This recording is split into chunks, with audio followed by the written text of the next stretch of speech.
کسی اور زمانے کے خواب میں خوش آمدید، میں ہوں جواد امدانی۔ اہل تصوف کے ہاں احوال اور مقامات کے حوالے سے گفتگو بکثرت دیکھنے کو ملتی ہے، اور کتب میں اس حوالے سے جو صوفیہ کی کتب ہیں اشارات بھی موجود ہیں، لیکن یہ بحث اس طرح کی ہے کہ اس کو سمجھنے کے لیے زیادہ وقت درکار ہے، اور اس کے بہت سارے ایسے پہلو ہیں جو شاید صرف کتب سے واضح نہ ہو سکیں۔ اسی لیے ہم مقامات کے موضوع کے اوپر ہم نے گفتگو کا آغاز کر رکھا ہے، اور مقام توبہ ہمارا جو ابتدائی ہے اس حوالے سے ایک پروگرام ہے وہ ہم اس پہ کر چکے ہیں۔ آج اسی موضوع کو ہم آگے بڑھائیں گے۔ بہت بہت شکریہ ظفر اللہ خان صاحب تشریف آوری کا۔ توبہ کے حوالے سے اپنی ایک ابتدائی گفتگو اس سے پہلے کر چکے ہیں، اور احوال اور مقامات کا ایک تعارف بھی آپ اس سے پہلے بیان کر چکے ہیں۔ اگر ہم بات کریں تو توبہ کی، تو توبہ قرآن اور حدیث میں اس کی طرف بکثرت ہمیں ایسے شواہد ملتے ہیں، اس میں نظر بھی آتے ہیں۔ جو توبہ عام طور پر جو تصور ایک موجود ہے اس میں، اور جو اہل تصوف کے ہاں توبہ کا تصور ہے، ان دونوں میں کیا کوئی فرق ہے؟ بسم اللہ الرحمن الرحیم۔ قرآن مجید میں ایک آیت مجھے بہت بھاتی ہے، ویسے تو سب آیات کمال کی ہیں۔ اس کا مفہوم یہ ہے کہ اے مسلمانوں، اے مومنوں، اگر آپ نے اپنے نفسوں کے اوپر ظلم کیا ہے تو پریشان نہ ہو، اللہ کی رحمت سے مایوس نہ ہو۔ اب دیکھیں، پہلے تو یہ بتایا جا رہا ہے کہ ان لوگوں کو ایڈریس کیا جا رہا ہے جنہوں نے بغاوت کی ہے اللہ سے یا گناہ کیا ہے، اور اپنے نفسوں پہ ظلم سے مراد یہی ہے، اور ساتھ کہا جا رہا ہے انہی کو کہ لا تقنطوا من رحمت اللہ، اللہ کی رحمت سے مایوس مت ہو۔ صوفی اس سائیں سے اٹھاتے ہیں اس کو، وہ کہتے ہیں کہ ہم اللہ کے راستے میں جب نکلیں گے، چلیں گے، جو مسلمان کی زندگی ہے 10 20 50 سال کی، تو اس میں ہماری ابتدا اسی نقطے سے ہونی چاہیے کہ ہم توبہ کریں۔ صوفیہ کے ہاں جانے سے پہلے بہتر ہے کہ تھوڑا سا ہم اس کو ایکسپلین کر دیں۔ توبہ کا مطلب ہوتا ہے موڑ کے آنا، لوٹ کر آنا، واپس آنا، لوٹ کر آنا۔ انگریزی میں ہم کہتے ہیں ریٹرن کرنا، کم بیک کے معنی میں۔ یہ کتابوں میں مطلب جو ڈکشنری کا میننگ ہے اس کا، لیکسیکون میننگ وہی ہے اس کا، لیکن ٹرمنالوجی میں، اصطلاح میں، اس سے مراد یہ ہے کہ آپ کسی بھی اگر ایسی چیز میں پڑے ہی ہوئے ہیں جو خدا کے ماسوا ہے، اس کو چھوڑ کے آپ خدا کی طرف متوجہ ہو جائیں تو یہ توبہ ہے۔ یہ ایک فرق کیا جاتا ہے ہمارے۔ اب صوفیہ کے ہاں توبہ جو ہے وہ تھوڑی ایڈوانس لیول کی ہے۔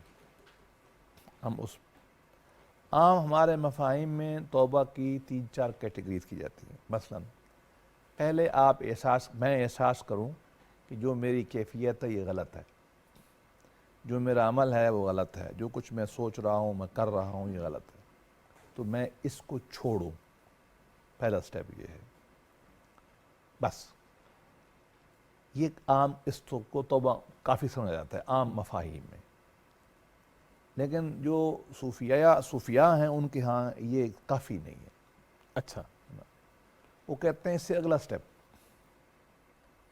کہ آپ اس کو نہ کرنے کا عہد بھی کریں، کہ آپ کی گفتگو میں یہ ہو، آپ کے عمل میں یہ ہو کہ آئندہ میں نہیں کروں گا یہ۔ پہلے پہ ندامت، دوسرے سٹیپ پہ کہ ہم یہ توبہ ہم آئندہ کام نہیں کریں گے، اور تیسرا اس پہ مضبوطی سے اڑا رہنا، قائم رہنا، اور چوتھا اگر اس میں کسی شخص کا نقصان ہوا ہے، حقوق انسانی کا، حقوق بشری کا، یا جس کو فقہ میں ہم کہتے ہیں حقوق العباد، عبد کے، انسان کے حقوق، وہ آپ کو کرنے ہیں پورے، وہ کمپنسیٹ کرنا ہوگا۔ اس کے اگر بغیر آپ کی وجہ سے توبہ کسی نہیں کا ہے نقصان ہوا ہے تو آپ نے پورا کرنا ہے۔ آپ کی توبہ، اگر وہ جذباتی طور پہ نقصان ہوا ہے تو جذباتی جو طور بھی پر اس ہے، کو کرنا ہے، پیسہ ہے، مالی ہوا چوری ہے تو کی ہے تو واپس کرو، جو کچھ بھی واپس کرو۔ تو یہ 4 ایلیمنٹ جب بنیں گے تو صوفی یہاں کے ہاں اس کا تصور جو ہے وہ مکمل ہوگا۔ یہ ابتدائی تعارف ہے ان کے ہاں۔ اب اس سے آگے جاتے ہیں وہ بعد میں آئیں گے۔